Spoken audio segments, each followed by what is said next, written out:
નમસ્કાર, GSTV news જોઈ રહ્યા છો આપ. હું છું માનસી. આજે છે જગન્નાથજીની જળયાત્રા. આ જળયાત્રાનું વિશેષ મહત્વ રહેલું છે. 7 જુલાઈના રોજ જ્યારે રથયાત્રાનો પ્રારંભ થશે તે પહેલા જળયાત્રાનું આયોજન કરવામાં આવતું હોય છે અને આજે ઘણા બધા દ્રશ્યો એ દર્શાવી રહ્યા છે કે કઈ રીતે ખૂબ જ ધામધૂમથી જળયાત્રાનું મહત્વ રહેલું છે. અમદાવાદમાં ભગવાન જગન્નાથજીની જળયાત્રાનો કાર્યક્રમ. મહત્વની વાત એ છે કે સાબરમતી નદીના કિનારે અત્યારે તમામ ત્યાં ઉપસ્થિત જોવા મળી રહ્યા છે. તેમાં મહંત દિલીપદાસજી ઉપસ્થિત છે. ભગવાન માટે જાંબુ, કાકડી, દાડમ, મગ અને કેરીનો પ્રસાદ છે કે જેને તૈયાર કરી લેવામાં આવ્યું છે. આ જળયાત્રા દરમિયાન કાવડમાં પ્રસાદને લઈ જવામાં આવે છે. કળશની અંદર જ્યારે આ સાબરમતી નદીનું જળ લેવામાં આવે છે પછી 108 કળશ જે તૈયાર કરવામાં આવ્યા છે. 147મી રથયાત્રા પૂર્વે જળયાત્રાની અંદર બળદગાડા, ધજા, 108 કળશનો સમાવેશ થાય છે. તેને વિશેષ પૂજન અર્ચન કરવામાં આવે છે. આ જળનું વિશેષ મહત્વ છે અને જળયાત્રા અમદાવાદની અંદર જળાભિષેકનો કાર્યક્રમ અને જ્યારે આ મંદિરે 108 કળશ પાછા ફરશે.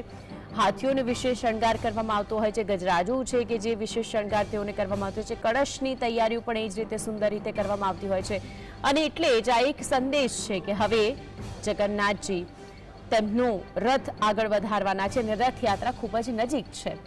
આજના દિવસનું જે અનેરું આકર્ષણ હોય છે તે છે ગજરાજ.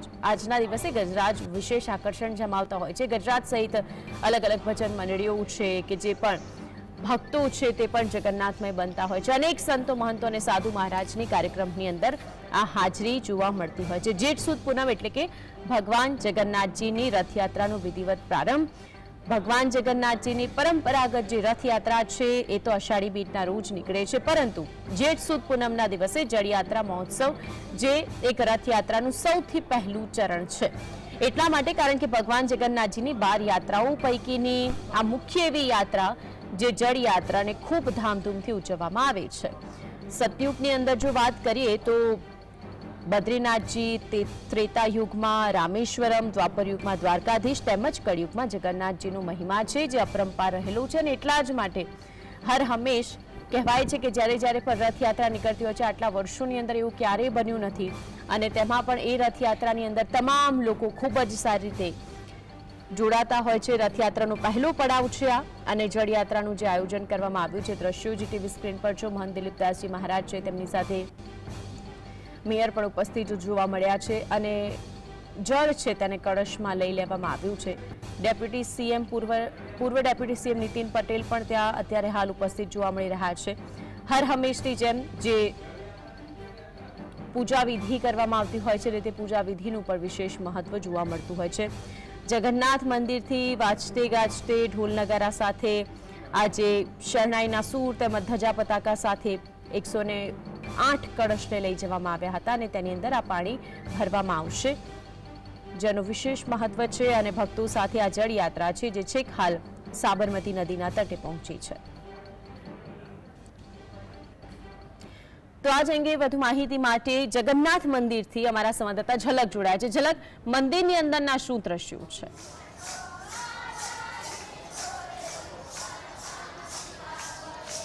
જી, જે જળયાત્રા છે તે જળયાત્રા સવારે છે તે ગંગા પૂજન માટે નીકળી અને ગંગા પૂજન કરીને જે સાબરમતી જે નદીનું પાણી છે 108 કળશમાં ભગવાનના જળાભિષેક માટે લાવવામાં આવશે. ત્યારે જે જળયાત્રા છે તે હવે થોડા સમયમાં જ જે નિજ મંદિરે પરત ફરવાની છે. ત્યારે જે ભક્તો છે તે ભક્તો મંદિરમાં આવી પહોંચ્યા છે અને ભજન કીર્તન કરી રહ્યા છે.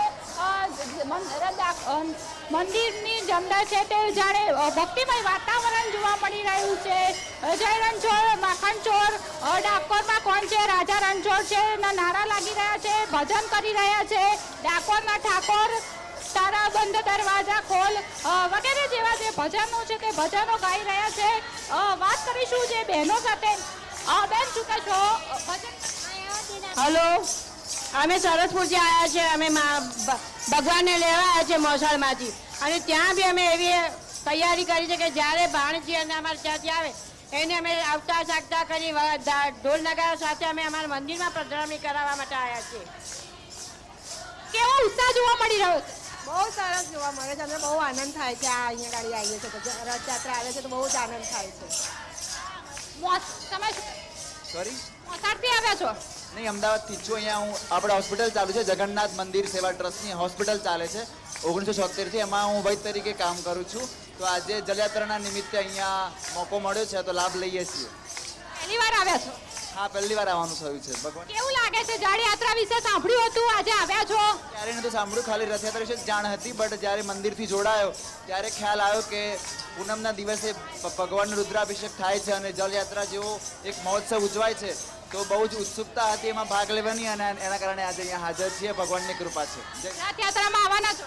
બિલકુલ બિલકુલ, વહેલા જરૂરથી. આ વખતે તો ભગવાનના રથ ખેંચવાનો બી આશય છે અને બિલકુલ એમાં ભાગ લઈશું અને બહુ જ એક્સાઇટેડ છીએ એના માટે. અત્યારથી તૈયારીઓ શરૂ થઈ ગઈ છે તો બહુ જ આનંદ છે અત્યારથી. અચ્છા, અન્ય જે વડીલ છે, બા શું કહેશો, કેટલા વર્ષથી આવો છો? હું 10 વર્ષથી અહીંયા આવું છું આ જગન્નાથ મંદિરે અને ભજન મંડળમાં હું છું. તો મને આ ભજનમાં બહુ જ મજા આવે છે. અમે મગ વીણવા આવીએ છીએ, પછી અત્યારે આ જળયાત્રામાં આવ્યા છીએ અને હરિભક્તોમાં મને બહુ જ મજા આવે છે અને હું હરિભક્તમાં જ ભણેલી છું. કઈ ભજન સંભળાવશો? કઈ ભજન સંભળાવો? કઈ ભજન ગાઓ?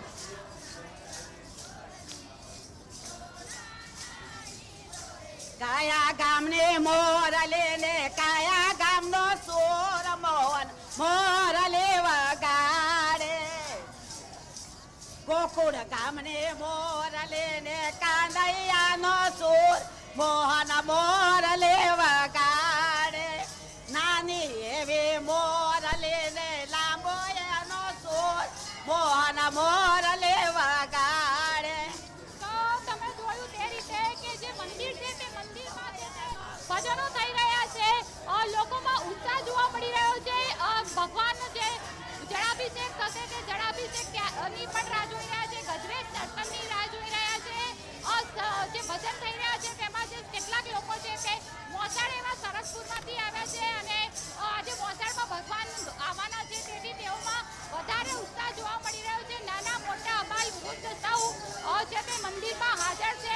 ઝલક જ્યારે જળાભિષેક કરવામાં આવશે, હજુ જ્યારે જળયાત્રા પરત ફરશે મંદિરની અંદર, ત્યાર પછી ભાવિ ભક્તોની હાજરીની અંદર ગગનભેદી નાદ ઉઠે છે અને ત્યારે કેસર અને ચંદનથી આ મૂર્તિઓને સ્નાન કરાવવામાં આવે છે. તે પછી ગજવેશ ધારણ કરે છે. ગજવેશના દર્શનનું પણ ખૂબ મહત્વ રહેલું છે.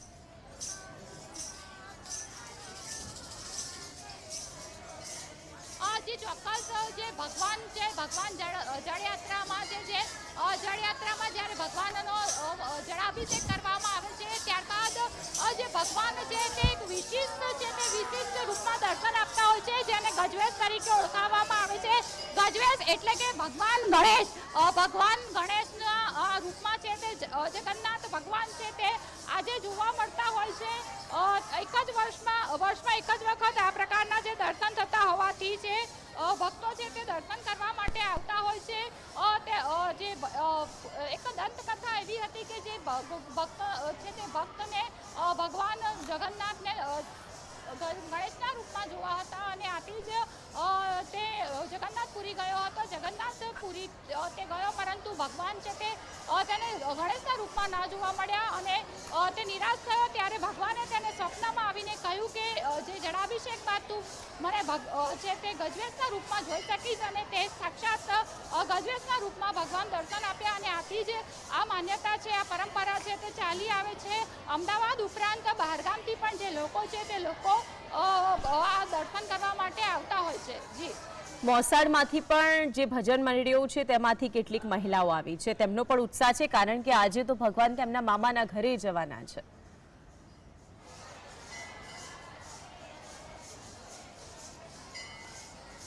જી ચોક્કસ, જે ભગવાન છે તે ભગવાન આજે મામાના ઘરે જશે. 5 વાગે છે તે વાતે ગાતે છે તે ભગવાનનું આવકાર આપવામાં આવશે.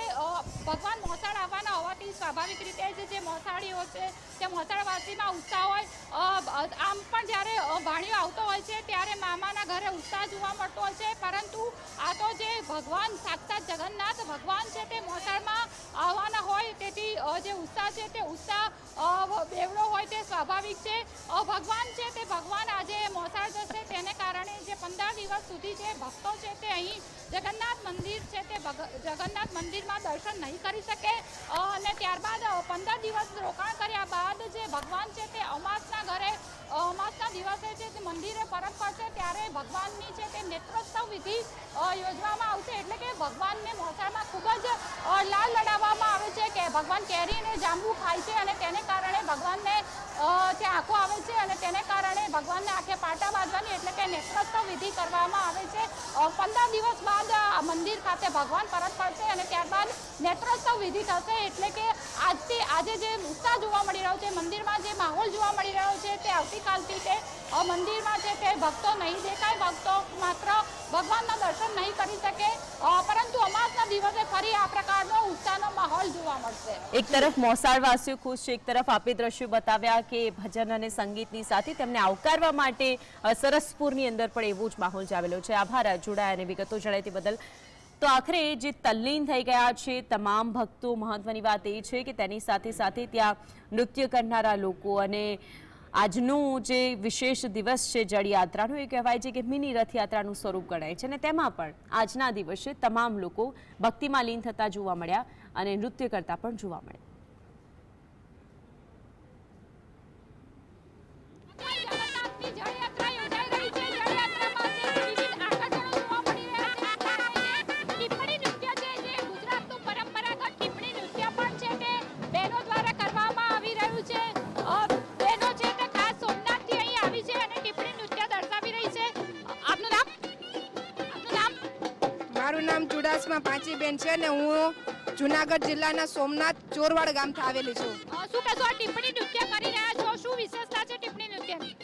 જ્યારે લોકો પોતાની છત બનાવવા માટે ચૂના ને મિટ્ટીથી છત ખોદતા હતા, એ સમયે 1954માં તેમની શરૂઆત થયા ટીપણી નૃત્યની.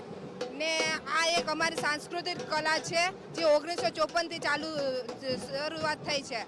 કેવો ઉત્સાહ જોવા મળી રહ્યો છે? તમે અહીંયા આજે જે છે ટીપણી નૃત્ય રજૂ કરી રહ્યા છો, ભગવાનની જળયાત્રા છે.